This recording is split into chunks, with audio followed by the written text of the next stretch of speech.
આજરોજ ટિન્ટોઈ ગામના તમામ ગ્રામજનો સાથે રૂબરૂ મામલતદાર સાહેબશ્રીને તથા કલેક્ટર સાહેબને આવેદન આપવામાં આવ્યું છે કે ટિન્ટોઈ ગામમાં પ્રાથમિક શાળા નંબર 3થી મેરા જે 3 કિલોમીટરનો વિસ્તાર છે ત્યાં ભારે વાહનોની ખૂબ અવર જવર રહે છે, એટલે 3 કિલોમીટરનો બાયપાસ ફાળવવામાં આવે.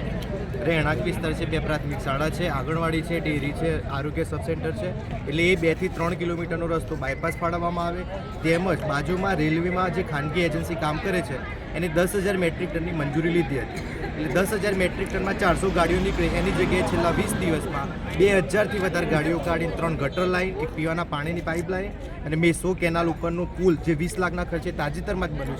છે એમાં ગાબડું પાડી નાખ્યું છે અને નાના મોટા રોડમાં નુકસાન થયું છે, એટલે એ રિપેર કરવામાં આવે અને કાયદેસરની માપણી કરીને કાર્યવાહી કરવામાં આવે. જેમ કે ખનિજ ચોરી પુષ્કળ પ્રમાણમાં ત્યાં ખનિજ ચોરી થઈ છે, એટલે આજરોજ રૂબરૂમાં મામલતદાર સાહેબશ્રી અને કલેક્ટર સાહેબશ્રીને આવેદન આપ્યું છે. ઓકે, ચાલો મળીએ.